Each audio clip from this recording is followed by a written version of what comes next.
oikein rupeaa ajattelemaan, niin mä oon oikeastaan aika täydellinen. Tai niinku mulla on oikeastaan aika täydellinen elämä.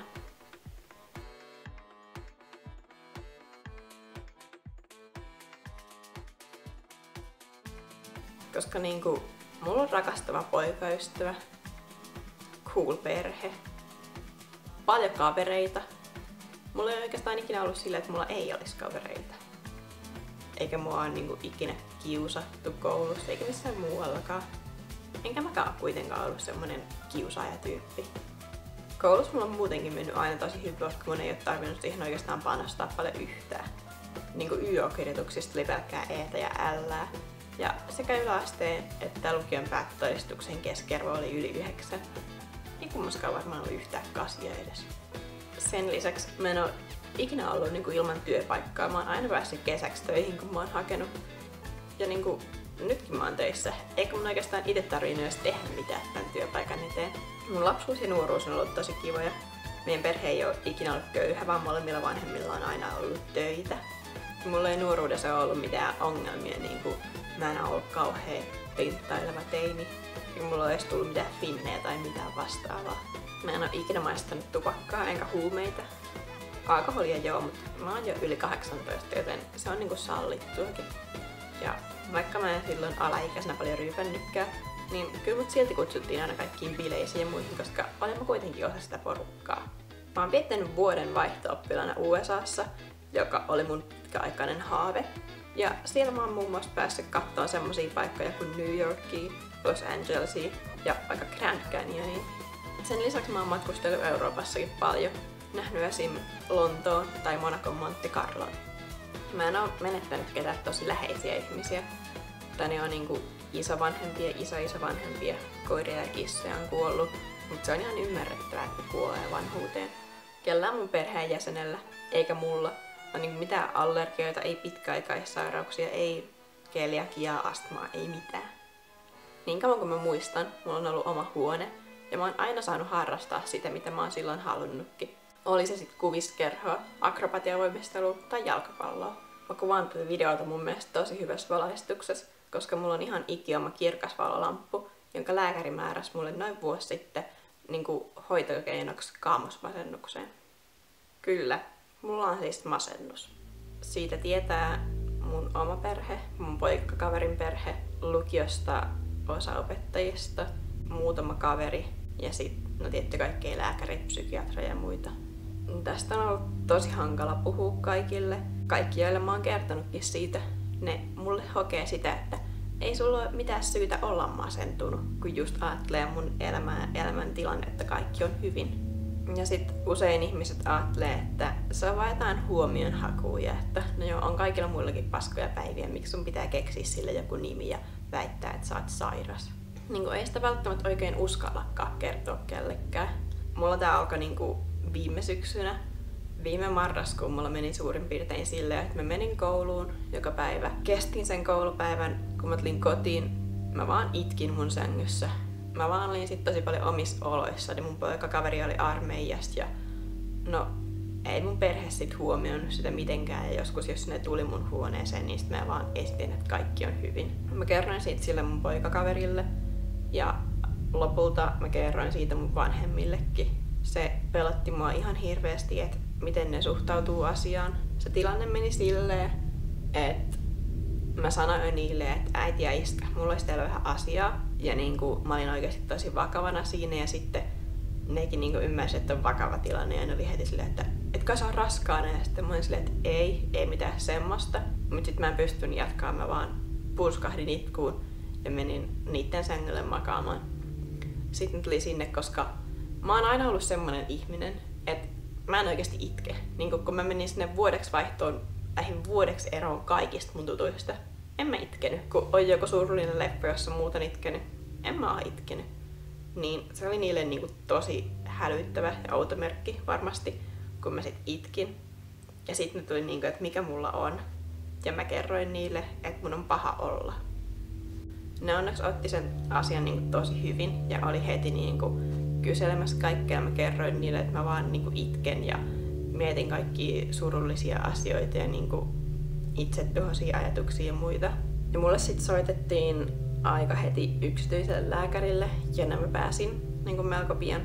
Pelkästään siitä oli apua, että tiesi, että nyt jotain yritetään tehdä, että mulla ei olisi näin paha olo. Ja lääkäri määräsi mulle sit masennuslääkkeet. Mulla on yhteensä määrätty niinku 3 eri lääkettä ja niinku niitä annostuksia vähän vaihdeltuja, niin, mutta mä edelleen otan niinku nyt yhtä lääkettä, semmoisen 10 milligramman satsin joka päivä tai niinku kerran päivässä. Eli vaikka silloin tää eka lääkärityyppi niin ajattelee, että mulla on kaamosmasennus, koska se nyt on tosi yleinen suomalaisille, kun tulee syksy ja paska ja pimeä. Ehkä se nyt ei ole kaamosmasennus, kun se on jatkunut niin kuin nyt vuoden. Vaikka kyllä täytyy sanoa, että mulla on nyt todella paljon parempi olo kuin silloin vuosi sitten. Vaikka edelleen välillä ahdistaa, itkettää, tulee jotain paniikkikohtauksia, no niitä nyt tulee harvemmin nykyään. Mulla tuli niitä tämän vuoden alusta tosi usein. Se, mikä musta tuntuu, että on suurin syy tähän mun masennukseen, on niinku tulevaisuus tai se, että mitä mä tuun tekemään mun elämällä.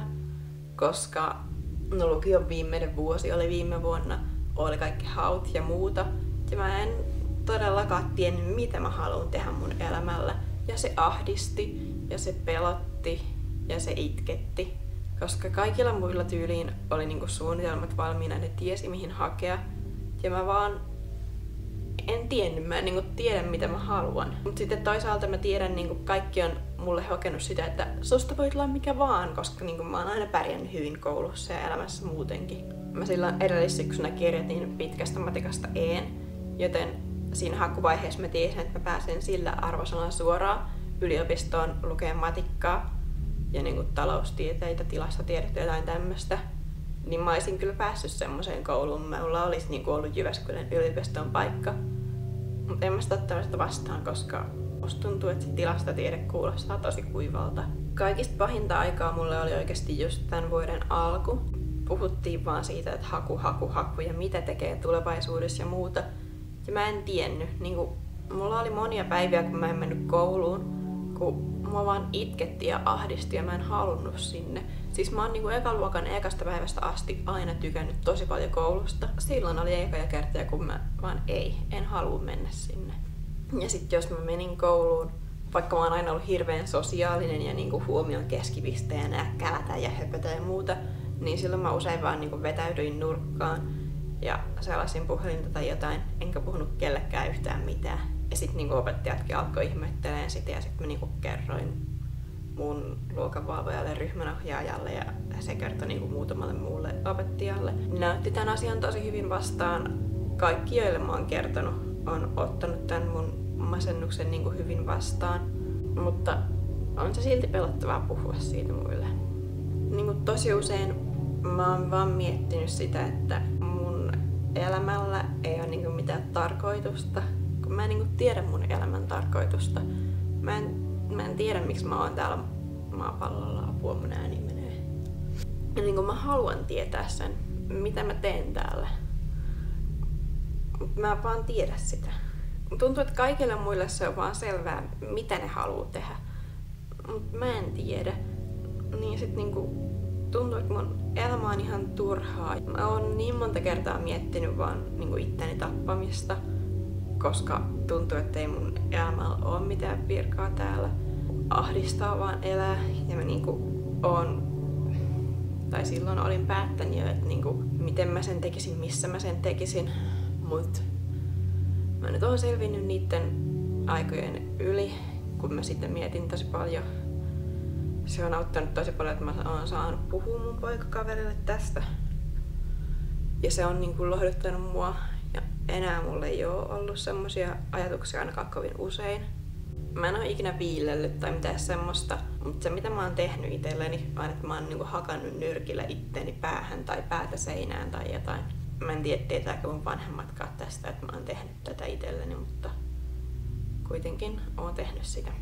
Mut oikeasti tähän masennukseen auttaa se, että saa puhua jollekin. Siis mä oon puhunut niin monelle lääkärille, psykiatrille, psykologille, depressiohoitajalle. No osa on tietty tosi huono, niin kuin osa on ollut silleen, että ei, mä en halua ikinä enää jutella tonkaan, että sit ei kiinnosta yhtään, se vaan haluaa rahaa. Mut niinku osalle se puhuminen on auttanut ja sit sekin auttaa vaan kun mä saan puhua tästä mun kavereille tai perheelle tai poikakaverille. Mä vaan haluan rohkaista kaikkia, joilla on vähänkin niin paha olo tai tuntuu siltä, että elämässä ei ole nyt kaikki ihan kunnossa. Vaikka ulkopuolisen silmistä näyttääkin siltä, että kaikki on kunnossa ja kaikki ajattelee, että kaikki on kunnossa. Ei välttämättä ole. Mä haluan rohkaista siis ihmisiä siihen, että mitä mä sanon, jos ei ole kaikki kunnossa, niin hakekaa apua. Se oikeasti auttaa. Se, että puhuu ihmiselle auttaa. Varmasti nämä munkin masennuslääkkeet auttaa. Ja oikeasti tää mun kirkasvalolamppu, kun sä heräät aamulla 6 töihin ja on ihan pimeetä, niin sekin auttaa, kun sä laitat ton siihen keittiön pöydälle, kun sä syöt aamupalaa. Mä haluan sanoa, että on apu olemassa. Mä voisin väittää, että masennus on paljon yleisempi sairaus kuin luullaan. Toisaalta tuntuu, että nykyään puhutaan kaikkia otsikoita mediassa, julkisuudessa siitä, kuinka joku unohdettu tosi TV-tähti, sillä oli hirveät lapsuuden traumat, kun sen piti valita jääkiekko ja salibändin väliltä. Ja no joo, mä en tiedä, voi olla, että silläkin oli oikeasti niin tuli tosi paha olo siitä. Toisaalta tämmöisistä asioista puhutaan ja niin kuin masennuskaan ei onneksi nykyään ole semmoinen tabu ja mielenterveysongelmat muut, mitä ne joskus oli. Mutta toisaalta sit kun se iskee sulle itselle ja sun pitäisi puhua siitä niin sun läheisille ihmisille ja muuta, niin se voi olla tosi hankalaa. Ette ikinä tiedä siitä toisesta ihmisestä, että millaisten ongelmien kanssa se sisällään kamppailee. Onko sillä masennusta, syömishäiriötä, onko jotain muita niin kuin mielen ongelmia. Sitä ei ikinä tiedä. Ketään ei todellakaan saisi ainakaan kiusata tämmöisten asioiden takia. Monella varmasti just kiusaus aiheuttaakin sen, että tulee masennusta. Mutta niinku kellekään ei ainakaan saisi heittää paskaa niskaan sen takia, että on joku mielenterveysongelma.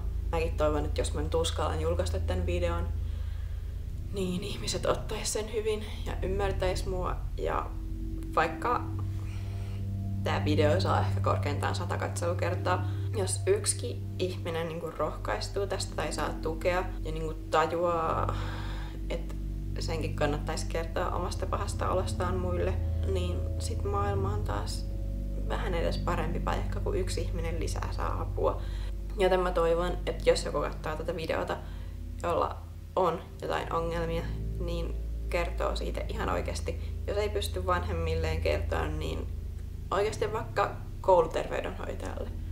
Aina on joku, joka kuuntelee ja joo, tästä on häpetti ikuisuudesta. Pitää aina kertoa kouluterveydenhoitajalle bla bla bla.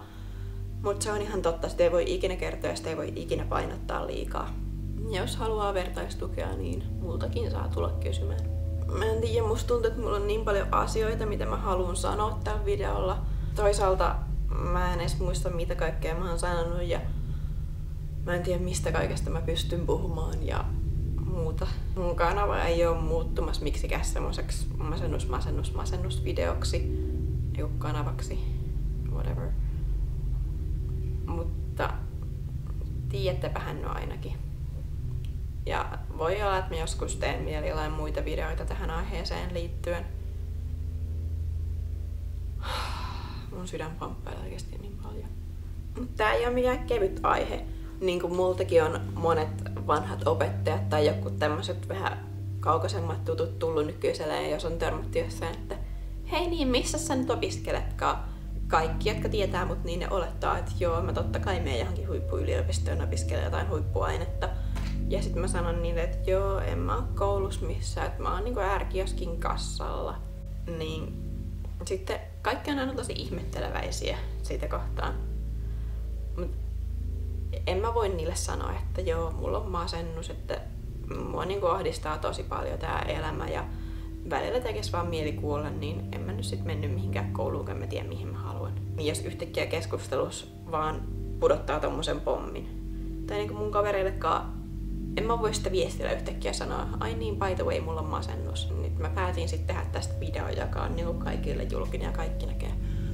Mutta tää on tosi hankala asia puhua. Mutta tästä pitää puhua.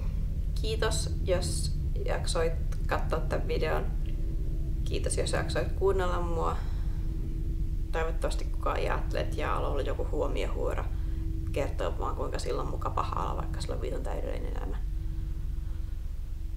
Mutta tästä tää video nyt oli.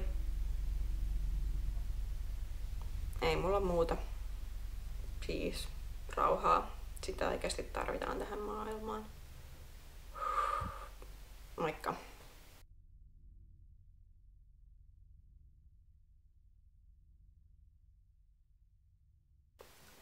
Mä juon vähän vettä. Anteeksi, juon vettä. Tiedättekö sen? Niin kuin se menee. Se joku vanha, joku video YouTubessa jostain uutisjuontajasta. Anteeksi, juon vähän vettä. No whatever.